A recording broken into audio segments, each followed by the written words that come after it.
안녕하세요. 오늘은 세 번째 강의로 모든 사람의 마음속에도 3%의 소금이 필요하다, 이러한 제목으로 말씀을 드리겠습니다. 도덕교육은 도덕성을 기르고 정서를 순화시키므로 사회생활에 적응하는 건전한 인격을 갖추게 하는 교육입니다. 도덕성의 기본 개념은 좋은 것과 나쁜 것, 옳은 것과 그른 것, 의미와 책임이 있습니다.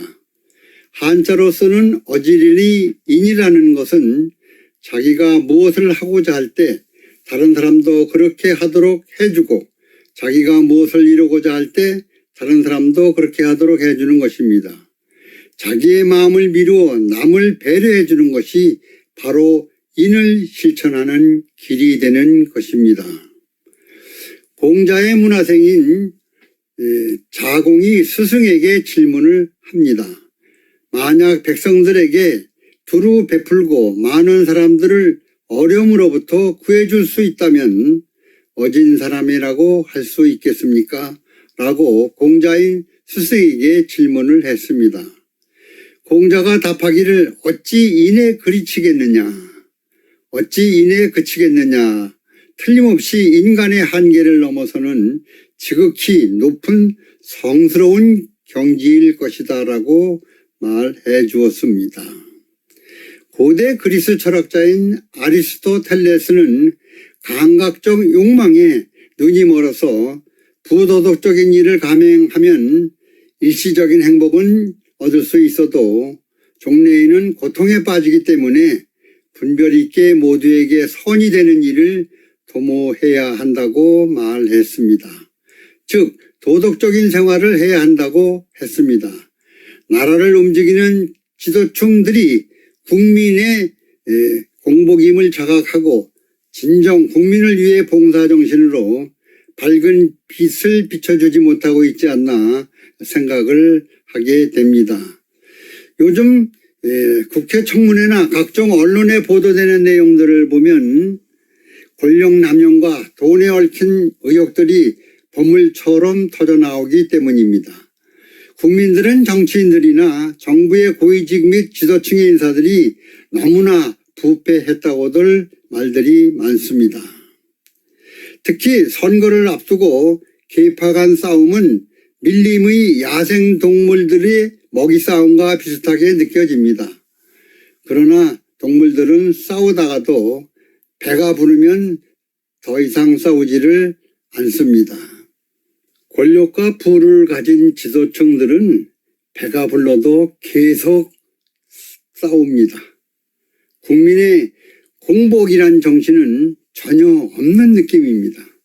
정직성, 책임감, 청렴, 협동심과 배려, 애국심 등이 결여된 지도층들인 것 같습니다. 정약용 선생의 목민심서의 제1편에서 제4편까지는 부임에서 애민까지 목민관의 자세를 다루고 있습니다. 목민관의 선임의 중요성, 지방소령은 근민의 직으로서 그 임무가 중요합니다. 언제나 청렴절검을 생활진저로 명예와 재리를 탐내지 말고 뇌물을 절대 받지 말며 국민에 대한 봉사정신을 기본으로 삼아야 한다고 되어 있습니다. 우리나라의 정치 지도자들이나 고위공직자들이 목민심서를 어찌 모르겠습니까?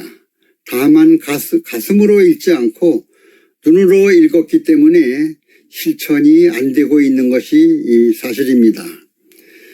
지식은 머리에 머물러 있습니다. 머리에 있는 지식이 가슴으로 내려오지 않으면 쓸모없는 지식이 될 수도 있습니다. 지식이 머리에만 있는 사람은 필기 성적은 우수하나 지식이 행동으로 이어지지는 않습니다. 우리나라가 세계에서 도덕교육을 제일 많이 하는 나라입니다. 초등에서 바른 생활로, 중학교에서 도덕, 고등학교에서 윤리 모두 12년을 배웠지만은 세계에서 우리 민족이 도덕성이 제일 좋다고 말할 수는 없습니다.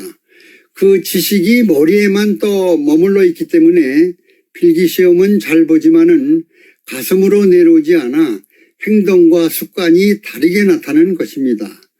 따라서 머리에 있는 지식이 가슴으로 내려와 지식에 따라 실천한 행동이 습관화되면 존경받는 훌륭한 지도자가 될 수 있는 것입니다. 앞으로 정치 지도자나 고위공직자가 되려면 머리에 있는 지식을 가슴속으로 내려오게 해야 합니다. 정약용 선생의 목민심서를 다시 읽고 공부하여 가슴에 새기도록 국민 모두가 감시자가 되어주어야 합니다. 바닷물 속의 소금 3%가 바닷물을 썩지 않게 하듯이 우리나라 국민 모두의 마음 안에 3%의 좋은 생각을 가지고 있기 때문에 우리의 삶과 나라를 지금까지 지탱하고 있는지 모릅니다. 내년에 선거가 있는데 내년 선거에서도 먼저 당을 보지 말고 사람을 보고 후보들의 마음 안에 3%의 소금물이 있는지 확인을 먼저 해야 됩니다. 방법은 수십 년의 경력을 꼼꼼히 찾아 따져보면 3%의 소금물이 가슴에 있는지 눈에 보입니다.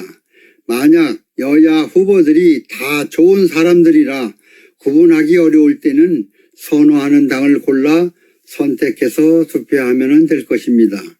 왜냐하면 여당 야당 모두 공천을 잘못하였을 수도 있기 때문에 1차는 사람 위주, 2차는 선호하는 당으로 선택해야 썩은 정치인을 골라낼 수 있을 것입니다.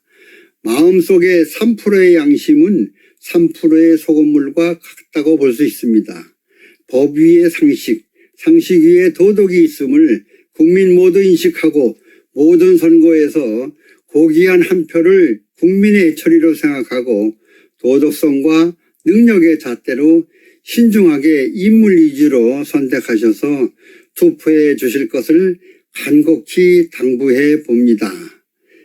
오늘은 여기까지 강의를 하겠습니다. 감사합니다.